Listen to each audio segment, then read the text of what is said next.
This is the Georgia Farm Monitor. Since 1966, your source for state and national agribusiness news and features for farmers and consumers about Georgia's #1 industry, agriculture. The Farm Monitor is produced by the state's largest general farm organization, the Georgia Farm Bureau. Now, here are your hosts, Ray DeLessio and Kenny Burgamy. All right, sit back, relax. As you can see, no Kenny Burgamy this week. He's enjoying some well-deserved R&R. Nonetheless, his presence will still be felt today. Coming up. Excellent. You can't get anything finer than tea grown in South Carolina. Yeah, Kenny travels to the great state of South Carolina for a behind-the-scenes look at an agriculture icon, the Charleston Tea Plantation. Also on the program, now that EPA has made its final ruling on the waters of the U.S., what stance is Georgia Farm Bureau taking, and what can members do in hopes of overturning the rule? Plus, as all eyes in the sports world focus on the Belmont and American Pharoah, we look at the other side of thoroughbred racing, life after the racetrack. All this and more starting right now on the Georgia Farm Monitor.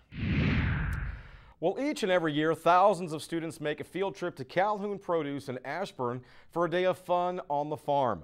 Damon Jones recently paid a visit to this one-of-a-kind operation that gives these kids a little bit of everything. It's not often that you can pick your own strawberries, learn about honeybees, and see hundreds of animals all in one place. But that's exactly what Calhoun Produce in Ashburn offers their guests, which is why elementary schools from all over the area keep coming year in and year out to get an up-close look at life on the farm. I think it's good for anyone to know exactly where their food is coming from. And this is a small example of where your food is coming from, and actually see something growing. At the same time, maybe seeing some of the challenges that farmers face with the weather. Between the playgrounds, informational classes, and of course the wagon ride, these kids get a fun and diverse look at what happens around the farm on a daily basis. It's a picture the Calhouns are proud to share with the next generation. And then they can think of it as how much fun it is. We love farm life, and we wouldn't take anything for it. And so people get to see how much they would enjoy. And so some people really want to get out and do a little farming. They might find out it's much more difficult than you realize. Of course, the main goal of this agritourism destination is to show the kids a good time. That's why they continue to expand on an operation that has been growing for more than 20 years. We do. We want to keep them as long as we can keep them here, and we want them to have a great time, and we want them to come back, and each year we try to add something new, especially for the teachers. We want the teachers to want to plan this event for next year. We want them to say, we're going to come back to Calhoun Produce. We're going to bring those kids back. We want the schools to feel like they're getting an educational experience. The highlight of the day is this wagon ride where students and teachers get a chance to see a number of different animals like buffalo, goats, and longhorn steers. And judging by their faces, it's an experience they won't soon forget. Just seeing the animals, so many kids don't see the animals, and when they take that wagon ride and see that up-close animal, and we teach them about the animals, it's just see the smile and the joy on the kids' face that they actually saw the pigs and the buffalo and the horses, or the newborn babies, animals that were born, and the pigs racing. It's just really fun. As much as the visitors enjoy the day, it's just as fun for the staff as they get an opportunity to make an impact on these kids' lives by sharing the story of agriculture. I love having it. Every day we have the kids, and I enjoy it.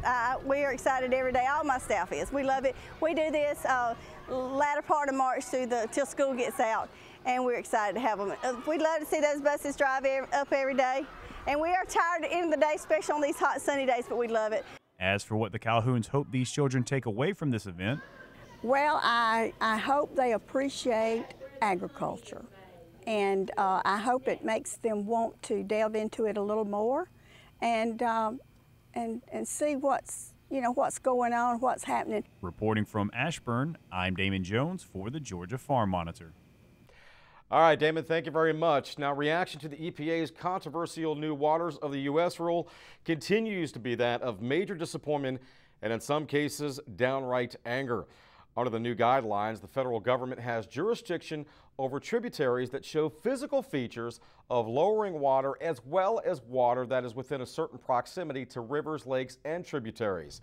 Now, those familiar with the ruling tell the New York Times under these guidelines, 60% of U.S. waterways will now fall under the government's jurisdiction.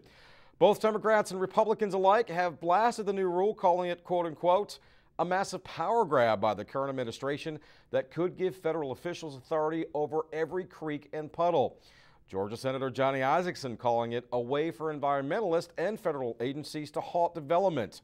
With more now on the Georgia Farm Bureau's response to the new ruling, here's Legislative Director John Huffmaster.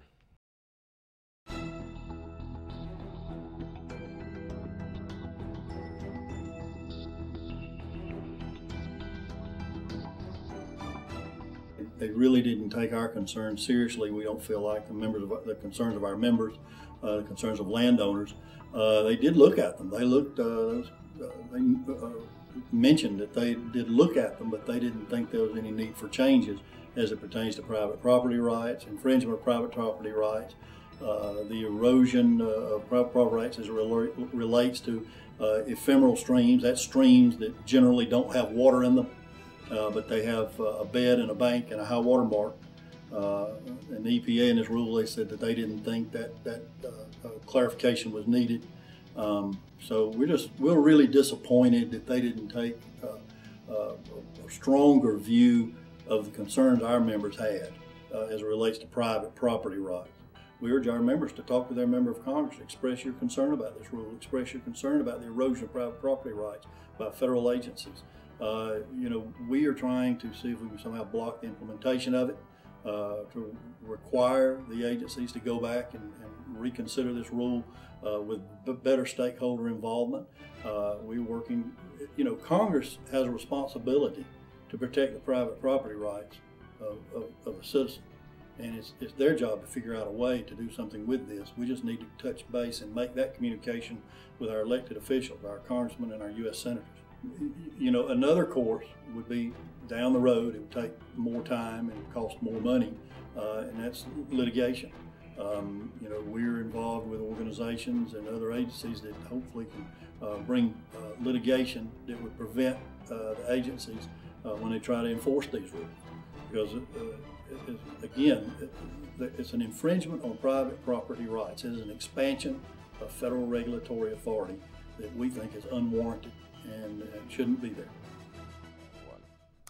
All right, a big thanks to John Huffmaster for sitting down with us and putting all this in perspective. Well, you heard John mention Georgia Farm Bureau members. Some of our members still raving about their recent tour of the South Carolina ag industry. Kenny Burgamy highlights one of those stops. That's coming up a bit later. First, though, when the show continues, we head to Conyers, Georgia to see how one horse lover has dedicated her life to finding new purpose for retired thoroughbreds. Stay with us.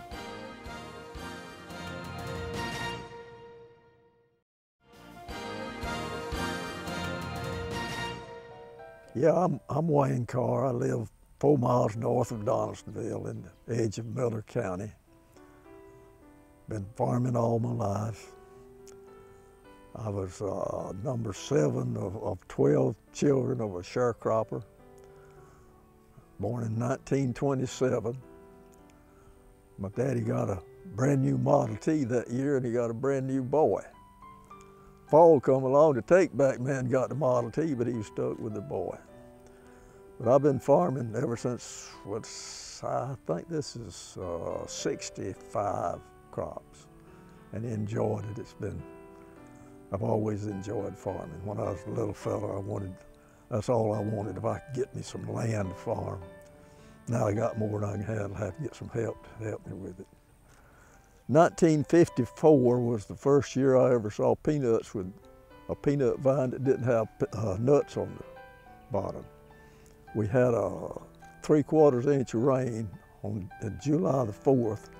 The next rain we had was in November. So we didn't make any peanuts that year. But the next year was the first year I made a ton to the acre. So that was in 1955. And been going good ever since. I guarantee I was scared to death if I did. I didn't want to get in debt. But the Lord was good to us. We had made good, well, not the best of crops. I don't know how we did so well and other folks going broke all around us, but we did all right. Yeah, that's one reason I liked. That's one reason I belonged to the Farm Bureau, like to visit with folks and so on. I was a supervisor with the soil conservation for 20 years. I enjoyed that. We met different folks. But I had a good wife. I must have had the best wife ever come along. She stood with me. She took care of all the household expenses and so on, signed all the checks and so on, never grumbled at all. She'd keep those three little young'uns when I was farming. If I had a job started or needed to run on an hour or so after dark, I'd just stay at it. We didn't have phones and all back then. She'd keep supper warm, keep them young'uns up, never grumbled, right there with me. But she had all-timers, you know. It was 10 years there that she didn't know anything. But we was fortunate enough that we could keep her at home. I had a full-time helper that kept her during the day, and I kept her at night, so we didn't have to. She died at home in her bed. And that was, when I think back over it, that was some of the most rewarding work that I had done all my life, seeing after her. It just wasn't no problem at all. Well, as we wrap up another Triple Crown season in thoroughbred racing, one can't help to wonder what happens to the horses once their career is over and once the cheering stops. Of course, the best of the best are sent to breeding farms, while others spend the rest of their days in parts unknown. Here in Georgia, there's one place where retired racehorses not only live a life of luxury, they eventually find new purpose.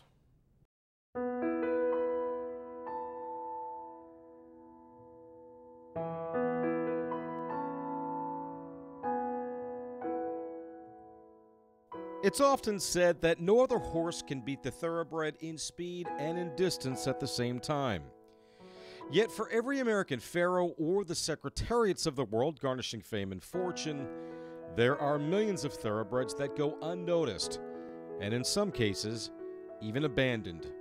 You have the different types of owners and the different types of care that the horses get, and that really does play a major part into how long they last at the track and whether or not they actually have the heart and drive to really run and win money. Growing up in Michigan, Megan Sanders says she developed her love for horses at an early age, first grade to be exact. Years later, she did something that would forever change her life. It was my first thoroughbred that I purchased at my college graduation that kind of started all of Brookwood Farm sport horses. So he was a 10-year-old thoroughbred, and I just went to look at him. I wasn't really very interested in a horse that old. And he actually took me on to my highest eventing career and passed away at the age of 21. Proof to Megan that despite their track record, thoroughbreds can live a long and prosperous life even after their racing career is over. That's why in 1996, with the support of family, friends, and industry experts, she founded Brookwood Farm and Sport Horses. With 2 locations in Conyers, Georgia, the mission of Megan and her staff is to help thoroughbreds make what can often be a difficult transition.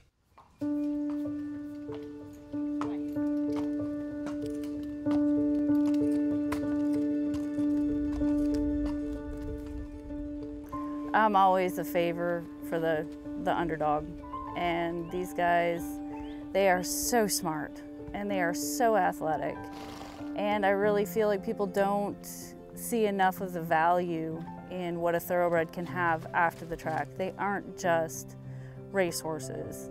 They can do so much more. I mean, we've got one gelding who is now a therapy horse. He works with special needs kids, and he's just the biggest puppy dog on the face of the earth. Those kids light him up. It makes his day. Versus we've got other horses that we've sold into highly competitive careers, and they're competing and trying to work their way to the upper levels of 3-day eventing. Got several that end up in the hunter-jumper rings or go into dressage homes.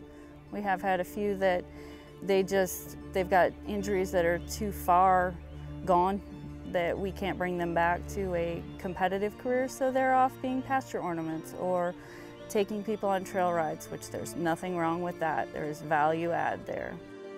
According to the Jockey Club, which is the National Registry for U.S. Thoroughbreds, on average, 3,000 racehorses are retired every year. The majority of them not even 7 years old.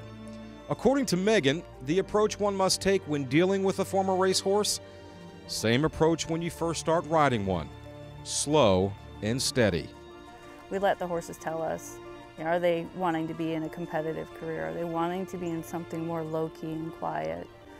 And if you walk through the barn, you'll hear a lot of relaxing sighs, and the horses in the stalls aren't running around, they're very relaxed. And that's really the environment that we try to create for these guys, because they're coming from such a hyped up environment.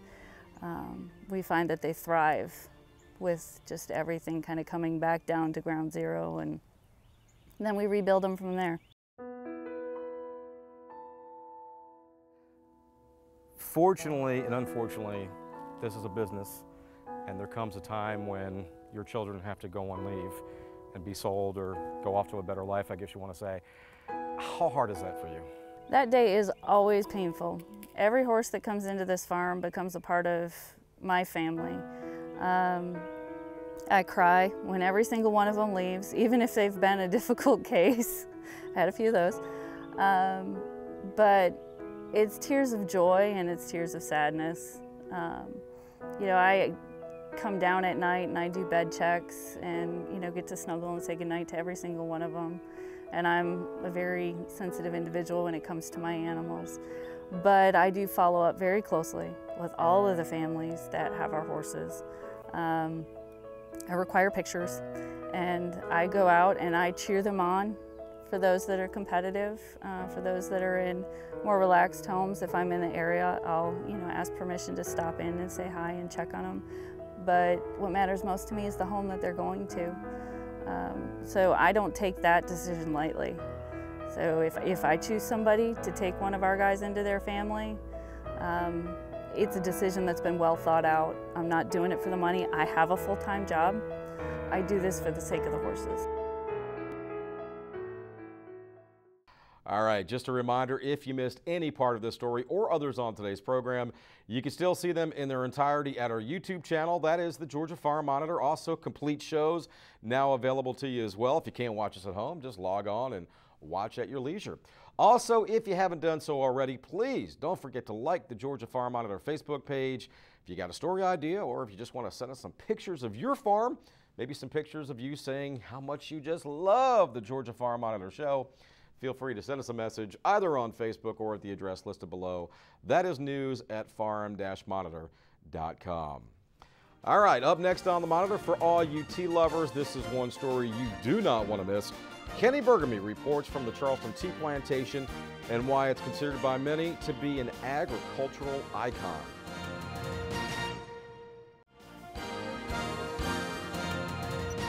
There are plenty of jobs in agriculture and related fields, but not enough college graduates to fill them. That's according to a recent report from USDA's National Institute of Food and Agriculture and Purdue University. Folks don't really realize the variety of jobs, the availability of the jobs in science and technology and education, communication, food production, all the way through the entire chain, frankly. The report said there are nearly 60,000 ag-related job openings expected yearly in the U.S., but only a little over 35,000 graduates available to fill them. So there are great opportunities out there. Indeed, for some majors like agribusiness and animal science and crop science, the young people are being offered 2 to 3 job offers and signing bonuses. By the way, the report showed that more than half the grads in ag and ag-related fields are women. The lack of jobs and poverty is still an issue in rural America. Secretary Vilsack talked about a new White House report on rural poverty during a speech on Tuesday evening in Memphis, Tennessee. This president has instructed the Rural Council to spend the last 2 years of his administration focused on this issue of how to more innovatively, creatively, in a coordinated fashion, use all of the resources of the federal government to help those at the local level reduce the impact and influence of poverty. For the U.S. Department of Agriculture, I'm Bob Ellison.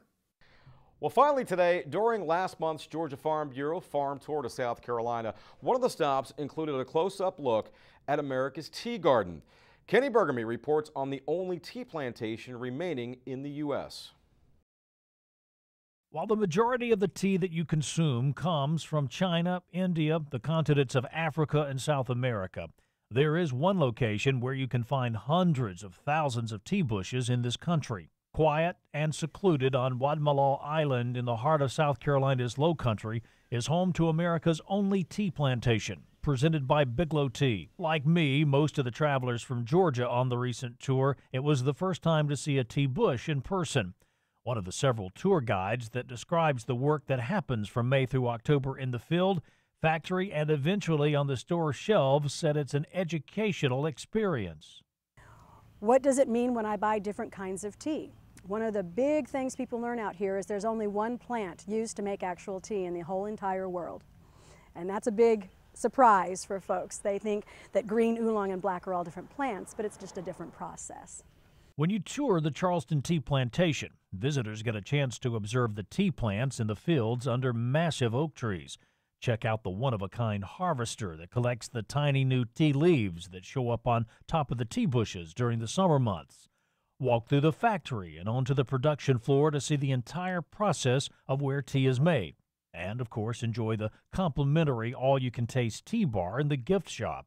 Bill Hall, operator of the plantation, told me his tea operation is a dream come true. What happened was the last real attempt to grow tea in America was in 1888 to 1915. A fellow by the name of Dr. Charles Shepard. He died in 1915, but tea plants live for hundreds and hundreds and hundreds of years. So he passed away, but the plants kept going. And then in the early 60s, Lipton went in and took cuttings of those plants and moved them to where we currently are, and had this strictly as an R&D, research and development place. They had no desire to commercially grow tea in America. And that's when I got interested in it in 85, and in 87 convinced them to sell the tea plantation to me, and I turned it into a commercial tea operation.